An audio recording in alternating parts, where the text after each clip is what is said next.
Hola chicos, Dios me lo bendiga a todos. Espero que todos estén bien. Un saludo, un abrazo gigante para todos, ¿no?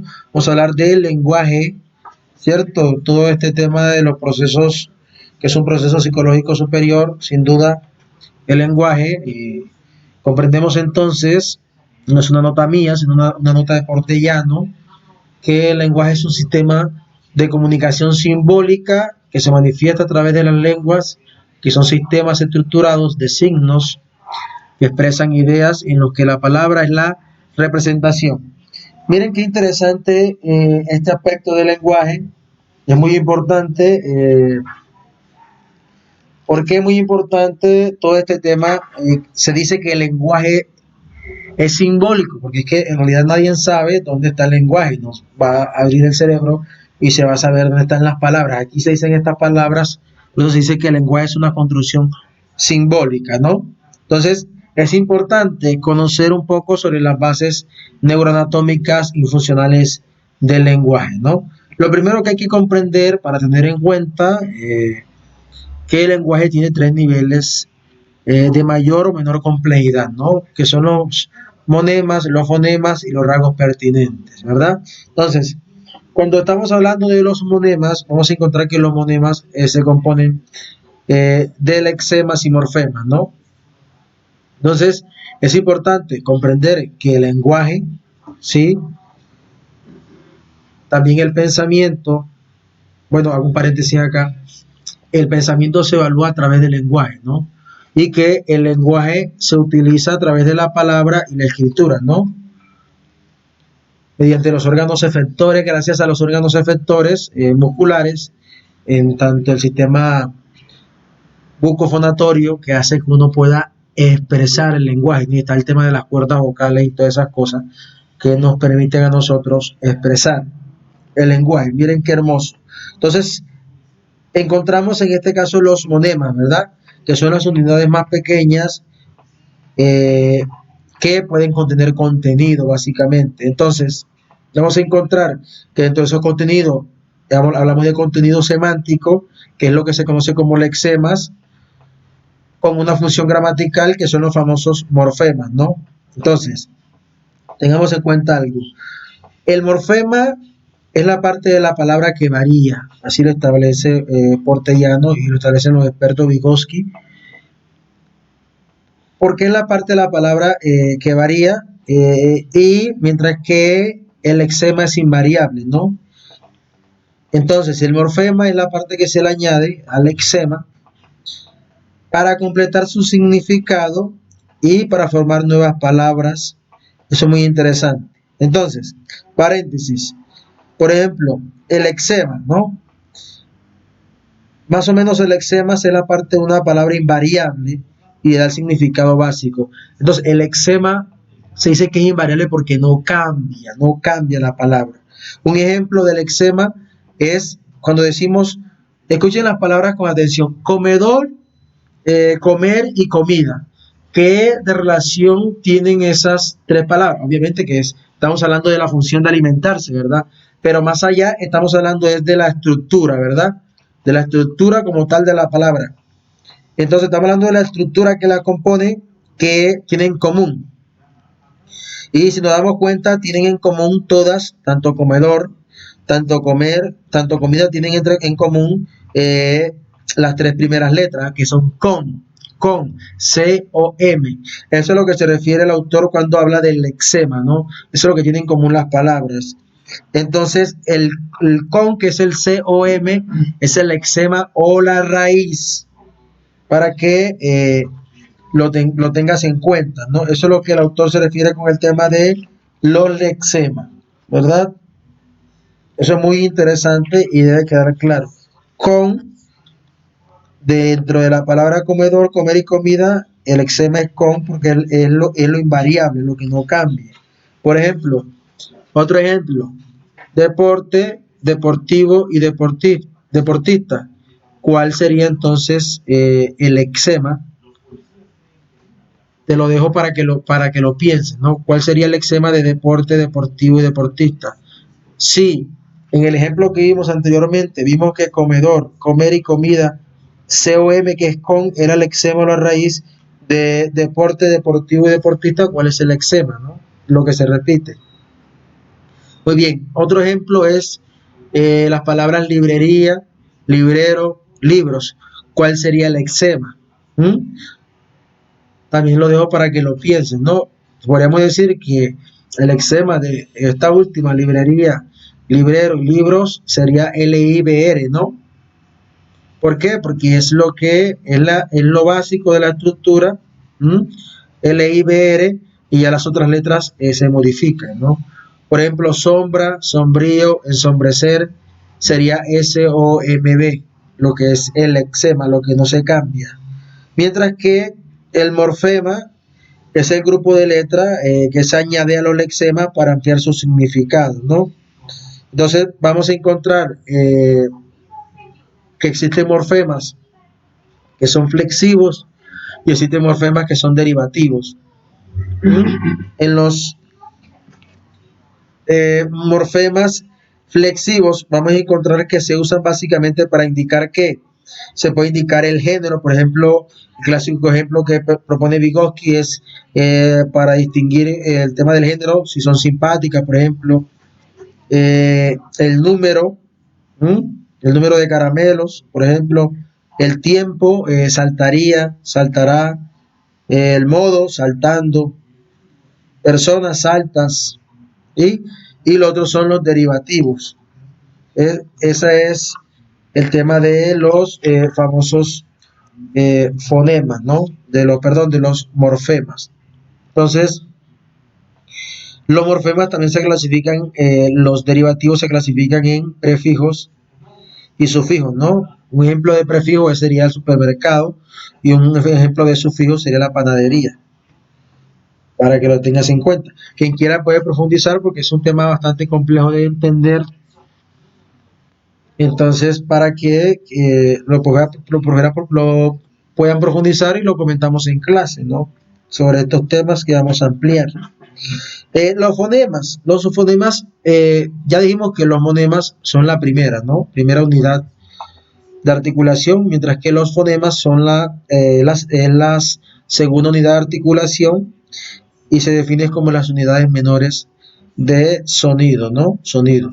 Entonces, básicamente en el castellano se habla de que existe una lista cerrada que básicamente está formada por 24 fonemas y su combinación surgen los famosos monemas. Es un dato muy interesante. El fonema es el sonido, ¿no? El sonido que alguien le expresa al otro y por eso es posible comprender por lo que hemos hablado, además del significante y significado, ¿verdad?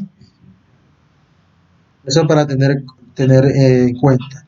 Mientras que los rasgos pertinentes es la tercera unidad de articulación y básicamente se está refiriendo a los movimientos elementales del aparato bucofonatorio, ¿no? Que es la que permite la emisión de los fonemas, estos rasgos pertinentes, ¿verdad?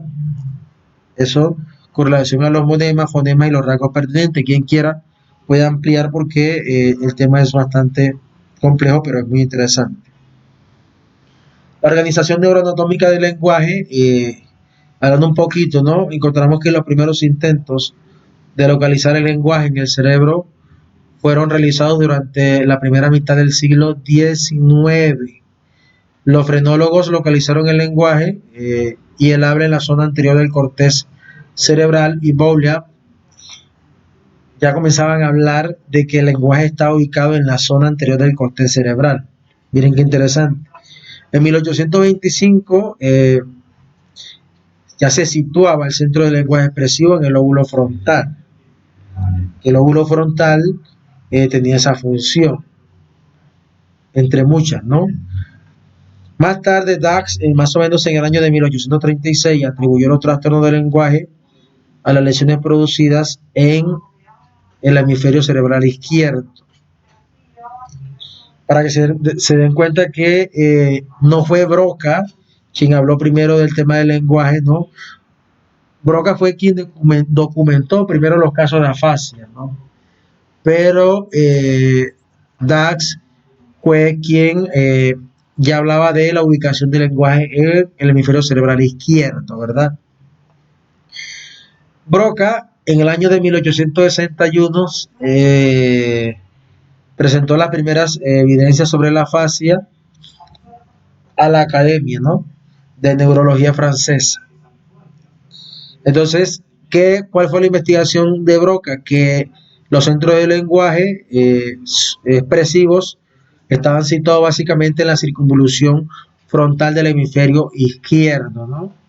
El hemisferio izquierdo, que corresponde al área 44 y 45, que es el opérculo triangular, ¿sí?, que también se le conoce como par triangular, y el par opercular. Y en una zona bajita está la parte del par orbital, pero estamos hablando en este caso solamente del par triangular y opercular, ¿no?, que es el área 44 y 45 de Broca. Entonces de ahí comienzan derivarse los famosos casos de afasia. Entre esos, Broca tuvo un paciente muy interesante, además, que era un paciente, el famoso paciente tipo TAN. Ese paciente tipo TAN de Broca, que se lo decía tan, tan, tan, tan, tan, tan, tan. Suena un poco chistoso, ¿no?, y así incomprensible, pero es que eso es lo que decía el paciente. Tan, tan, tan, tan, tan, tan, tan, tan. Eso es lo que hacía el paciente, ¿no? Entonces, es una cosa para que pensemos un poquito, porque de ahí vamos a hablar al final de las afasias, ¿no?, de Broca. Entonces, para que lo tengáis en cuenta. Muy bien.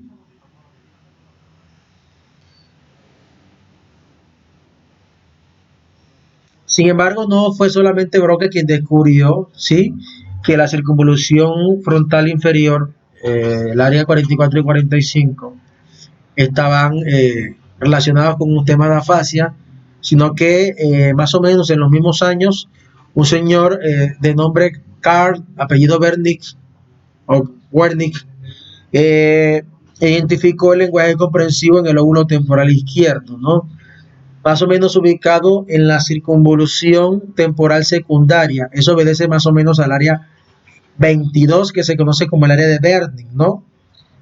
No hace menos de 10 años se identificó que el área de Wernicke no está ubicada en la circunvolución temporal primaria, que se creía que es al lado del área 41, que es el área de Hels, sino que está ubicada en la circunvolución temporal secundaria, y que es mucho más extensa, ¿sí? Uno encuentra todavía libros que la ubican en esa parte, pero ya eso cambió, ¿no? Es unos descubrimientos que se han hecho más o menos en esta década, para que lo tengas en cuenta, ¿no? Recordar que el lenguaje comprensivo del lóbulo temporal izquierdo es encargado el lóbulo temporal es encargado del tema del lenguaje, comprensión del lenguaje, ¿no? Entonces, miren qué interesante, para que pienses un rato, no un momento, puedes pausar el video para que pienses cuáles son esas estructuras que están ahí. Los números no obedecen al número del área de Brodmann, ¿no? Simplemente es un área de localización.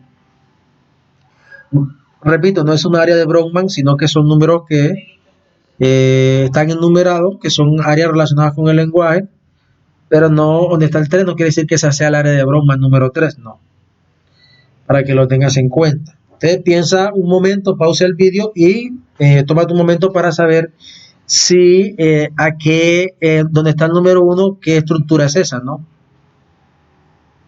Donde está el número 2, qué estructura sería. Donde está el número 3, qué estructura sería, y así sucesivamente. Vamos a encontrar que en el área número 3 es más o menos la ubicación de la corteza motora primaria, donde se encuentra el homúnculo de Penfield, que corresponde al área 4, ¿no?, que es el área motora primaria. Encontramos acá que el área 1 es donde está ubicada más o menos el área frontal, ¿no? Todo lo que es el lóbulo frontal y la ubicación de lo que serían la famosa área de Broca. Encontramos en el área 6 el área 39 y 40, que sería la corteza angular para la 39 y la corteza supramarginal para la 40 según Brodmann, que está relacionado con traer las representaciones tanto del área 7, ¿no? Que corresponde a las zonas secundarias del área 18 y 19 del lóbulo occipital. Recordemos que el área 39 y 40 son áreas de congruencia tanto del lóbulo parietal, temporal y occipital, ¿no? Son áreas heteromodales y son terciarias. Mira qué interesante. Vemos ahí el área 4, ¿no? El área 4 que es más o menos donde está ubicada el área de Wernicke. Vean qué interesante. Entonces, para que lo penséis, ¿cuáles son de estas áreas? Seguramente no dije dos o una para que pienses un poquito de que se encargaría esas áreas. Otro de los componentes para tener en cuenta, bueno, se me olvidaba algo, que hay una estructura aquí donde están, ven el mouse, ¿sí? Que es el cuerpo calloso, que se conoce, perdón, cuerpo calloso no, fascículo arqueado o fascículo arcuatum, también se conoce en algunos libros, que comunica el área de Broca con el área de Wernicke, para que lo tengas en cuenta, ¿no? Entonces, cuando hay una alteración en ese fascículo arcuato o arqueado, se produce la famosa afasia de conducción. Vamos a encontrar que también en el lenguaje hay otras estructuras que se incluyen aquí y son los componentes extracorticales, y aquí vamos a encontrar el fascículo arqueado, aunque lo mencioné allá, en realidad no se puede apreciar, ¿no? Porque está interno. El tálamo, que lo vemos en la imagen, ¿sí? Los ganglios basales, el cerebelo, lógicamente, lo vemos aquí el cerebelo, ¿sí? Que controla toda la coordinación motora del habla.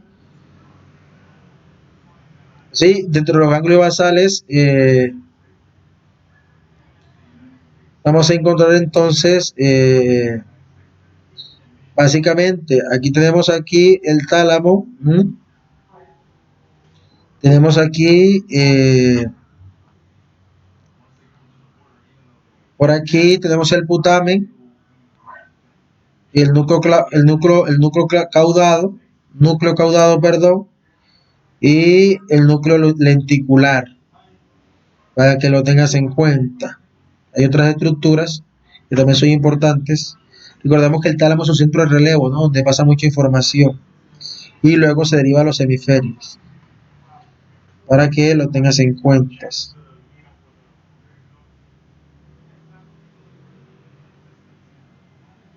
Muy bien, hay un modelo propuesto por Wenwis en el año, hace muchos años, retomado por Pinel en el año 2000. Todavía se mantiene. Se ha hablado que este es un modelo muy reduccionista, o sin embargo fue un modelo que se utilizó para explicar el funcionamiento del lenguaje, ¿no? A nivel cerebral. Encontramos aquí que básicamente cuando hablamos de las lesiones del área de Wernicke, que generan dificultades para comprender el lenguaje escrito y hablado. Entonces la persona tiene incapacidad básicamente para hablar, repetir y escribir correctamente, pero usted me dirá, pero ¿por qué tiene problemas para hablar si ese es el problema de la área de Broca? El tema es que como la persona no comprende lo que le llega, entonces también va a tener problemas para hablar, ¿no? Para hablar, y va a tener fuga de ideas. Fuga de ideas, no se entrelaza una información con otra, que lo mencionaremos cuando hablemos de afasia de Wernicke, para que lo tengan en cuenta, ¿no?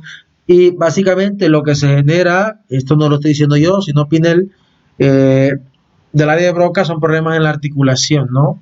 Entonces la persona tiene habla lenta y dificultosa, ¿no? Y obviamente está preservada la comprensión. Pero miren qué interesante, que es que uno piensa que todos los pacientes de Broca son iguales, y no es así. En la clínica no es así, hay muchas modalidades de pacientes de Broca, y cuando vamos a fase de Broca vamos a profundizar. La lesión del fascículo arcuatum o arqueado básicamente lo que hace es que altera la capacidad para repetir las palabras, ya que los centros del reconocimiento auditivo y de producción de lenguaje estarían desconectados, ¿m? Porque comunica la función del área de Broca y el área de Wernicke o el área de Wernicke. Entonces, eh, no se comunica y lo que hay un problema en la repetición de las palabras, ¿no? Y lo que se conoce como fascia de conducción. Sí, se presenta una alteración, tanto en la fascia de Broca, fascia de Wernicke.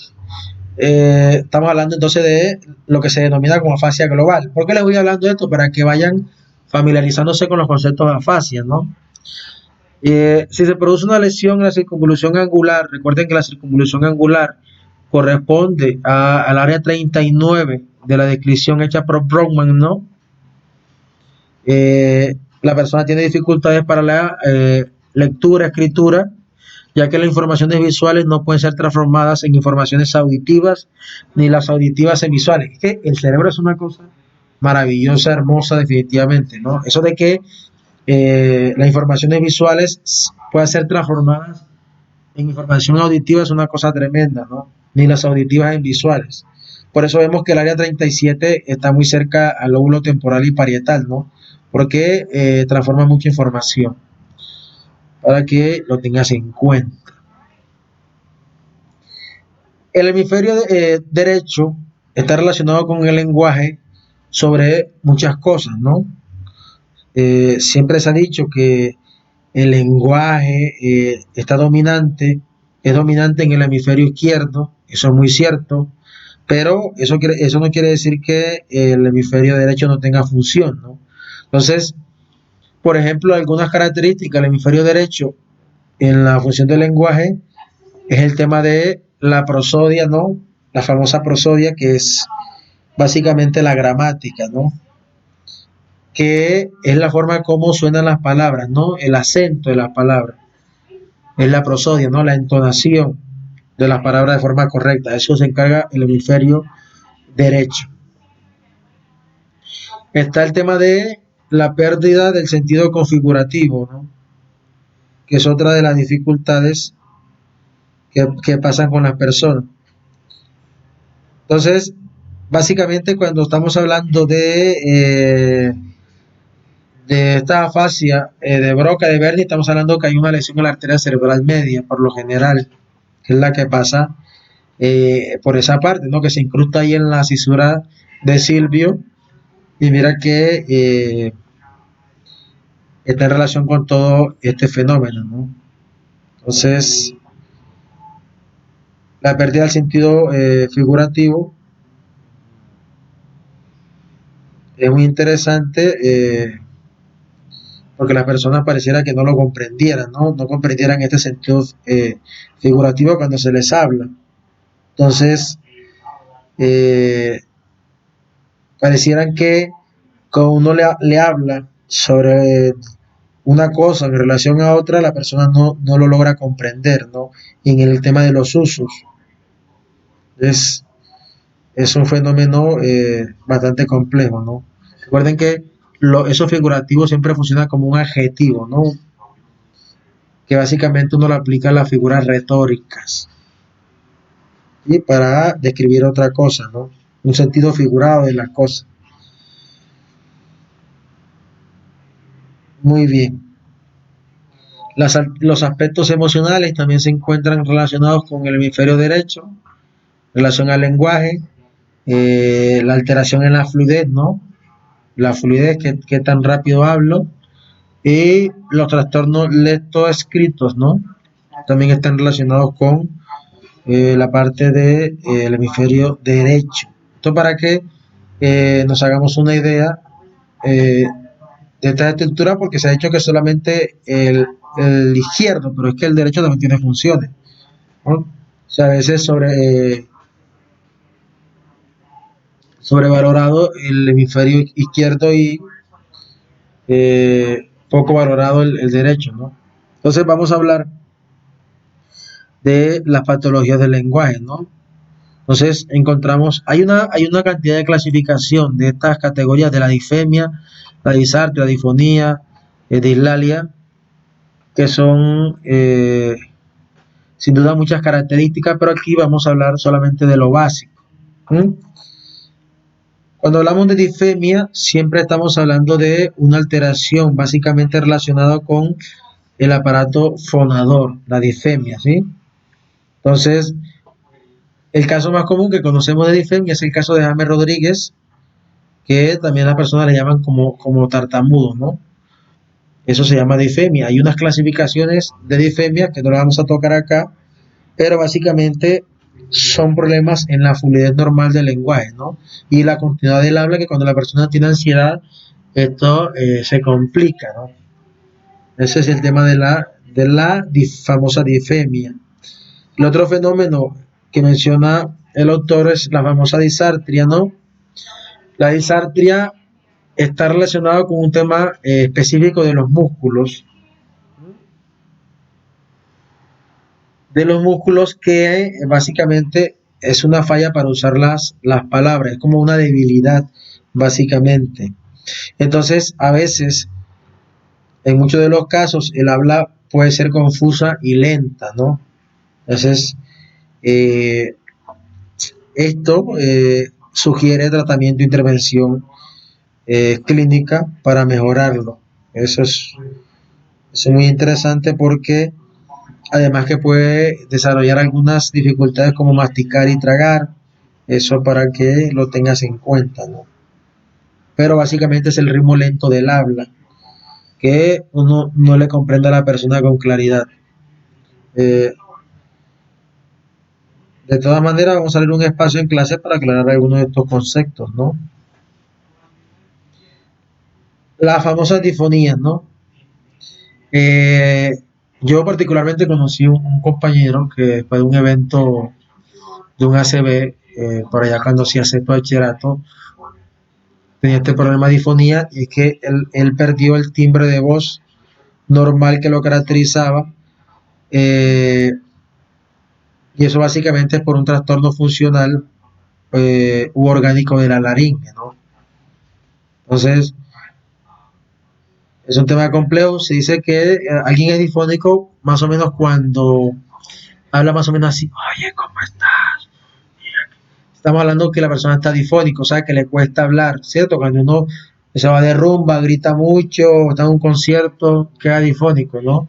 Y el grado más grave de la, de la difonía es la afonía, ¿no? Cuando no hay expresión del lenguaje. Uno encuentra profesionales hablando estoy afónico cuando están en difónico, como eso es muy triste, pues, y más que todo cuando se es psicólogo, ¿no? Cuando hay confusión en los conceptos, ¿no? Que básicamente es que las cuerdas vocales se inflaman o pueden tener algunos problemas en los pólipos, que a veces pueden generar algunos edemas, ¿no? Pero básicamente aquí estamos hablando cuando se altera la calidad de la voz, las difonías. Y afasia, siempre que escuchemos el prefijo dis, dificultad, etimológicamente. Y a es sin, ¿no? Entonces hablamos de afasia, sin lenguaje. Yo no sé hasta qué punto el concepto etimológico de afasia está bien dicho porque uno encuentra a pacientes con afasia de Broca y otras afasias que el paciente sí te habla, o sea, lo que es que no tiene el habla normal como lo puede tener usted que está al otro lado, pero el paciente con afasia eh, sí es capaz de hablar en algunos casos, no como el paciente que describió Broca, ¿no? Que el paciente que era tan, así hablaba, entonces eh, no sé si estas son otras modalidades podemos pensar desde la clínica si en realidad estas son afasias y estas son algunas variedades y que en realidad no son afasias, porque en realidad lo que escribió Broca fue otra cosa.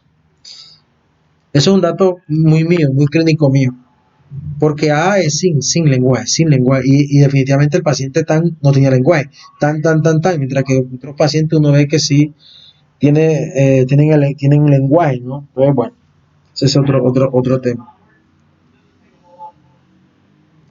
Dentro de la dislalia, ¿no? Que otra vez una dificultad en el tema de la pronunciación de algunas letras, más que todo consonantes, Hay una cantidad de clasificación de dislalia, pero las más comunes son el rotacismo, el andaxismo y el sigmaxismo, ¿no? Es decir, problema para pronunciar la letra R o la R, la letra L y la S.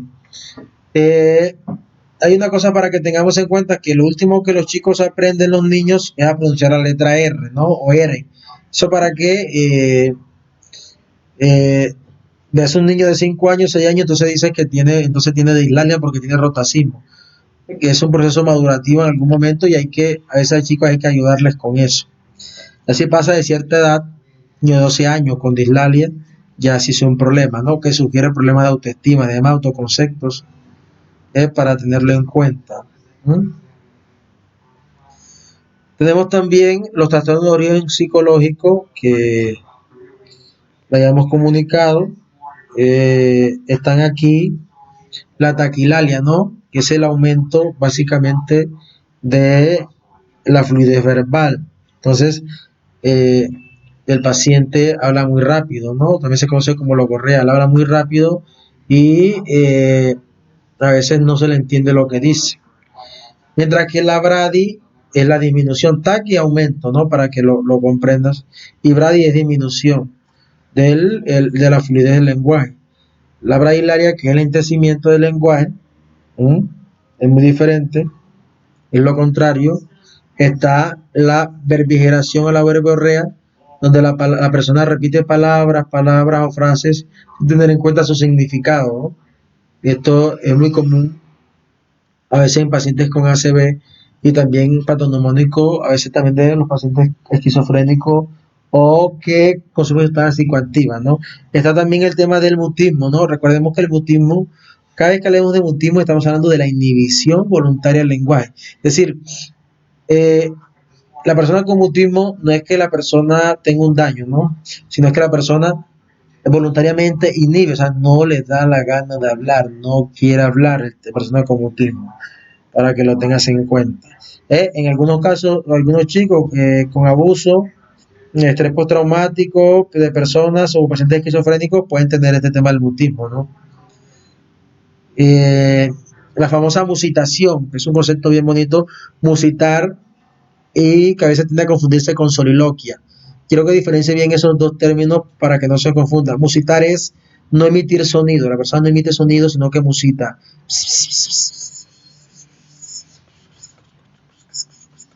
La persona no emite sonido, ¿no? Pareciera que no, hablara solo, pero sin emitir sonido. Eso es musitar. No se escucha, no se escucha. Fonéticamente no se escucha. Es lo que es la musitación. Mientras que en la soliloquia el paciente también se habla solo, que es muy patonomónico de los adultos mayores, que es muy patonomónico también de la esquizofrenia, del paciente sí habla solo también, pero en voz alta, ¿no? Es la diferencia. Una no emite palabras, sino la otra, y en la otra sí eh, habla en voz alta para que lo tengas en cuenta, ¿no? Esto no se aprende de un día para otro, que son muchos términos, yo recomiendo. Esto es lo que es semiología del lenguaje, ¿no? Que esto toca aprenderlo porque es lo que uno lo hace diferente de las otras personas. El neologismo, que es inventar palabras, eso es lo que es neologismo, invento palabras nuevas, muy patonomónico de los pacientes con adicciones, ¿no? Recuerden que para hablar de adicciones hay unos criterios, ¿no? No todo el que consume es adicto. Hay que hablar sobre uso, abuso y abstinencia. Pero hablando de personas que sufren de problemas de adicción, de sustancias psicoactivas, tienen esa tendencia al neologismo, inventar palabras nuevas. Cizalla, pero calleye, no sé, una cosa que no le entiende a nadie, ¿no? Es para que lo tengan en cuenta. ¿Mm? La ensalada de palabras, sí, el grado más grande de las ergonofasia, donde la persona no se le entiende nada de lo que dice, ¿no? Está la ecolalia, eco, ya sabemos que es un eco, entonces la persona repite, ¿no? Que es muy patonomónico de ciertos pacientes esquizo y también de pacientes con lesiones cerebrales, pero también de pacientes con autismo, más patonomónico con autismo que todos los casos. Y uno le dice, ¿cómo te llamas tú? Y el paciente te dice, ¿cómo te llamas tú? No, ¿cómo te llamas tú? Le dice y el paciente dice, no, ¿cómo te llamas tú? ¿Tú cómo te llamas? ¿Tú cómo te llamas? Es una cosa hermosa para desde la clínica, pero no la pasa nada chévere quien lo vive, ¿no? Y la coprolalia, que básicamente es el lenguaje vulgar, ¿no? Entonces ya usted, en este momento ya no va a decir más que el lenguaje coprolálico, sino que tiene un lenguaje obsceno, no vulgar, sino que es coprolálico. Por favor, puedes disminuir tu coprolalia, pues son psicólogos, damos información, no es el componente técnico, para que lo tengas en cuenta.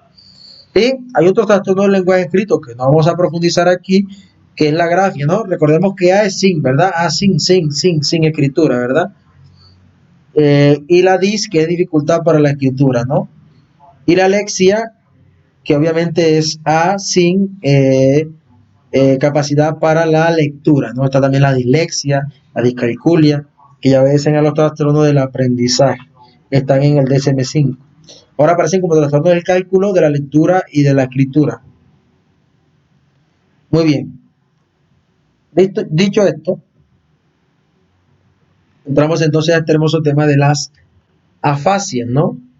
Recordar que A es sin, ¿no? Y básicamente cuando hablamos de afasias, estamos hablando de que son trastornos causados por lesión cerebral que afecta el procesamiento simbólico del lenguaje. ¿Mm? ¿Por qué lesión cerebral? Porque debe existir una lesión cerebral, ya sea un ACV tipo isquémico o un ACV tipo hemorrágico o un traumatismo craneoencefálico o una intoxicación, cualquier cosa que genere una lesión cerebral eh, que afecte el procesamiento simbólico del lenguaje, simbólico, y que se caracteriza por la presencia en grado variable de trastorno de comprensión. Miren esto, grados variables. Quiere decir que no siempre que hablamos de afasia, así sea un solo cuadro afásico, estamos refiriéndonos al mismo concepto, ¿no? O sea, a la misma expresión clínica, perdón. Repito, el paciente de Broca, tan, tan, tan. Pero era el paciente de Broca, pero uno va a encontrar pacientes de Broca que te dicen, hola, ¿cómo estás? Por ejemplo, muy bien, ¿y tú? Pero entonces de pronto tienen algunos problemas que toca ser muy clínico para mirar que tiene una fase de Broca. Entonces, se afecta la comprensión, la expresión, la denominación, la fluidez, la repetición, acompañado por alteraciones en la lectura, la escritura o el cálculo, ¿no? Entonces, ¿qué genera esto? Básicamente los accidentes cerebrovasculares, en menor proporción los traumatismos craneoencefálicos, los tumores cerebrales y los procesos infecciosos, ¿no? Que son muy comunes en las personas del Chocó que se dedican al tema de la explotación del oro. Es un problema para la salud. Bueno, ese es otro rollo, ¿no? Las afasias fluidas, entonces vamos a encontrar unas características de lo que se conocen como las afasias fluidas y las no fluidas. Esto para que fluidas es que tiene el lenguaje expresivo, o sea, no hay una mayor dificultad en el lenguaje, o sea, en la expresión, en el habla. Mientras que la no fluida es porque la articulación está comprometida, ¿no? Para que lo comiences a tener en cuenta. Entonces, dentro de las afasias fluidas, vamos a encontrar la fase de Wernicke, vamos a encontrar la fase transcortical sensorial, vamos a encontrar la fase de conducción, la fase anómica, ¿sí? Eh, Vamos a encontrar la fase no fluida, que está en la fase de Broca, la transcortical motora y la fase global. Miren que hay tres fases no fluidas, ¿no? Que es la de Broca, la transcortical motora y la fase global. Y para que lo tengas en cuenta, ¿no? Aquí está el cerebro y eh, les quiero aquí mostrar, bueno, ya muchos aquí conocen, encontramos aquí los componentes del lenguaje, ¿no? Recordemos que este es el área de Broca, ¿no? Mm, En este caso está muy arriba, estaría por aquí, sería todo esto, porque no solamente es sería todo esto, porque no solamente es un solo par, sino los dos, el 44 y 45, sería por aquí, está muy pegado acá, en esa imagen, estaría más por acá. Esto que está aquí es el fascículo arcuato, arqueado, ¿no? Que se comunica con el área de Wernicke. Miren que el área de Wernicke está aquí, pero en realidad el área de Wernicke está señalado el área de Wernicke, es el área 42, ¿no? Y el área de Wernicke estamos ubicados aquí, toda esta parte que es el área 22. Vemos aquí el giro angular y también aquí en la parte superior el giro supramarginal que es el área 40, ¿no? El angular es el 39. Vemos aquí la corteza auditiva primaria o el área o la circunvolución de Hels, H-E-L-S, Hels, eh, que también está relacionado con el tema de la audición. Y aquí está la corteza visual primaria, está muy grande de verdad, porque aquí estaríamos hablando de las áreas, no solo la primaria, sino también como el área 17, ¿no? La primaria sería hasta por aquí solamente. Pero sin duda el área 17, por aquí estaría la 37, veríamos más o menos por aquí, que también está relacionado con estos temas, ¿no? Aquí estaría el polo temporal, que es el área 38, polo temporal. Aquí estaría el área 10-11, la circunvolución temporal inferior. Eh, el área 20-21. Muy bien. Hablemos de un poquito de la reseña histórica de la fascia, ¿no?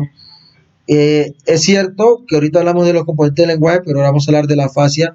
La fascia más o menos fue descrita por allá, ya se hablaba de la fascia en el año 3500 a.C. Miren que muchos de los problemas que se conocen ahora ya fueron descritos por alguien, ¿no?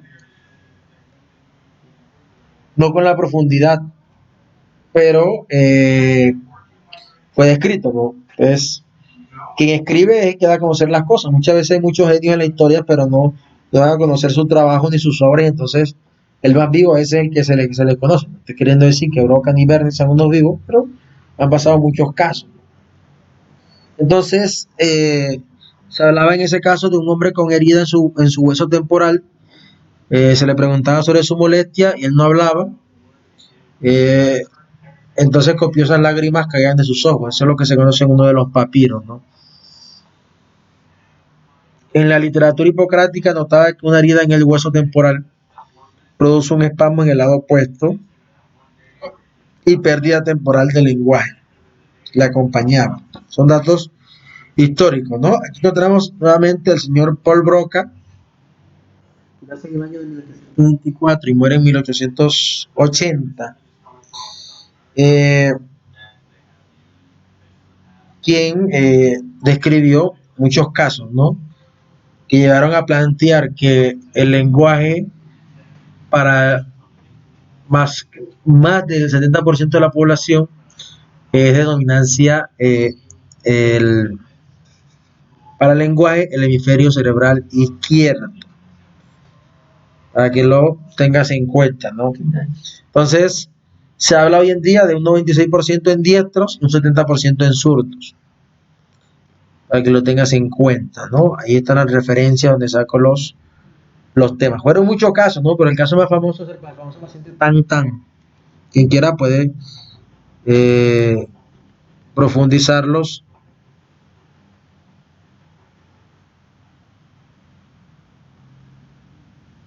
Qué pena que me adelanté. Aquí quedé. Muy bien, este es Broca, ¿no? Entonces, recordemos que siempre hemos hablado del conexionismo, ¿no? Los afasiólogos, los frenologistas y todos esos temas.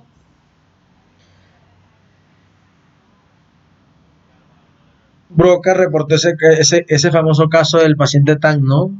Que era un paciente básicamente de 30 años, donde permaneció más o menos por 21 años. Es un paciente bastante famoso, quien se estudió además después de su muerte el cerebro y falleció el 17 de abril de 1861 y cuando hacen la necropsia al paciente, vaya sorpresa que tiene una lesión en la circunvolución frontal inferior o T3, perdón, F3, y lo que se conoce como el área 44 y 45, ¿no? Par triangular y opercular. Mírenlo aquí.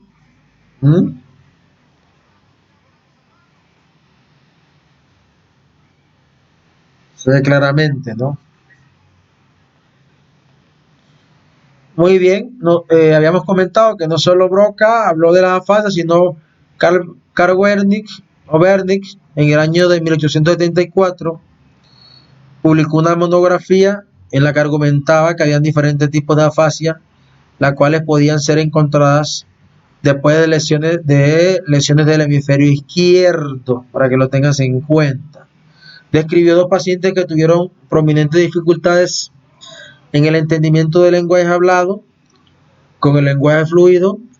eh, Además que se mostraba, ¿qué pasaba con el tema de los pacientes de Bernie en comparación con los pacientes de Broca? Que es que los pacientes de Broca el problema era la articulación, ¿no? Y los pacientes de Bernie el problema era la comprensión. Entonces, ellos tenían unos problemas en comprender lo que se les decía, pero el lenguaje era fluido, ¿no? Entonces aparecían las famosas parafasias, ¿sí? Aparecían las famosas parafasias, entonces aquí aparecen las famosas parafasias semánticas y fonológicas, ¿no? Es, es un tema bastante complejo y muy lindo además. Entonces, por ejemplo, para que lo tengas en cuenta, las parafasias semánticas es que el paciente dice una palabra en la semántica, ¿no? En vez de una palabra dice otra, pero que tengan relación, no va a ser cualquier palabra. Se llama semántica porque tienen una relación. Entonces, el paciente en vez de decir eh, lápiz, dice papel. Miren que es una categoría, ¿no? Que están relacionadas. No es cualquier palabra, no va a decir fútbol y va a decir plomo. No, no, no, o sea, no hay una similitud semántica en este caso. ¿Ok? Entonces, estamos hablando de la parafasia semántica, que es en vez de decir, en vez de decir papel, en vez de decir papel, dice, en vez de decir lápiz, dice papel. Eso es lo que es una parafasia semántica. ¿Sí? Está en la parafasia fonémica, ¿no? Que es la persona que intercambia una letra por un consonante.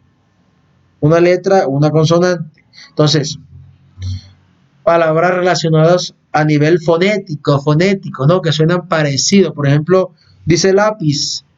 En vez de decir lápiz, dice tapiz. ¿Sí? Cerillo, dice grillo. O sea, cosas que tengan relación. Quizás exageré en el otro ejemplo, pero bueno, en el ejemplo de lápiz, tapiz. Hay modalidades, ¿no?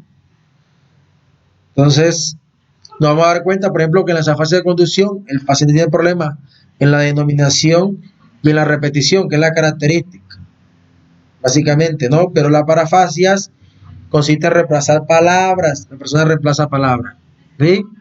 Es, Eso es básicamente. Para que lo tengas en cuenta cuando hablemos de parafasias, ¿no?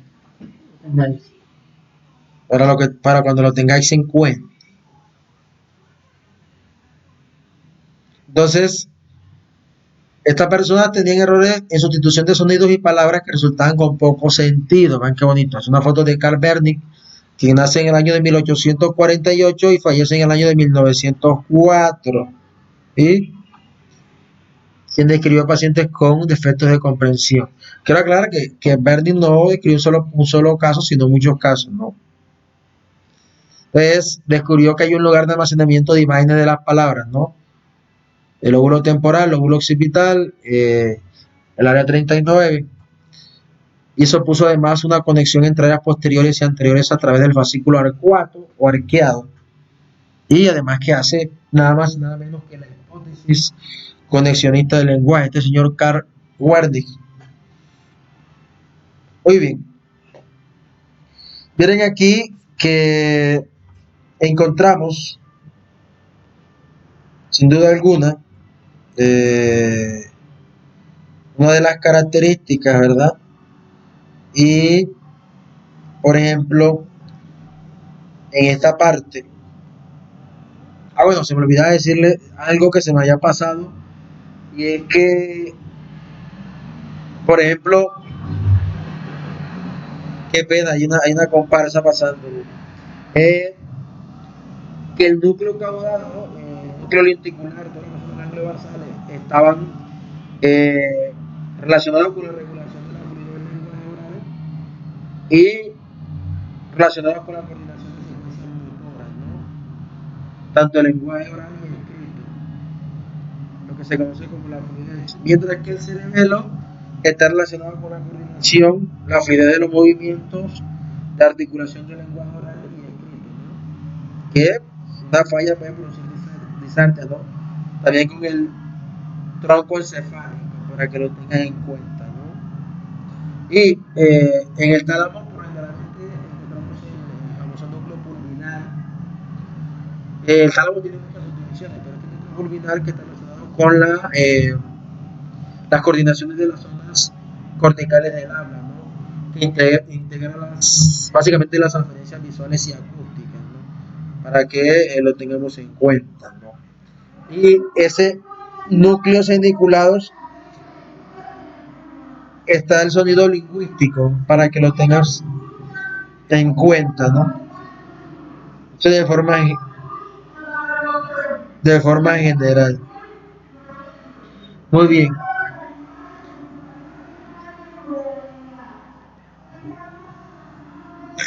quedamos por aquí, vamos a dejarlo aquí. De verdad que quería seguir, pero ya se dieron cuenta qué pasa. Entonces, quedamos aquí sobre el modelo, sobre la fase de conducción, para que lo analicemos en clases. Es largo todo este tema, yo lo voy a compartir a sus correos. Muchas bendiciones, lo revisan por favor. Dedíquenle horas, además, a comprender las palabras que no comprendan, y en clase aclarar algunas dudas y preguntas, ¿no? Dios me lo bendiga a todos. Un abrazo gigante.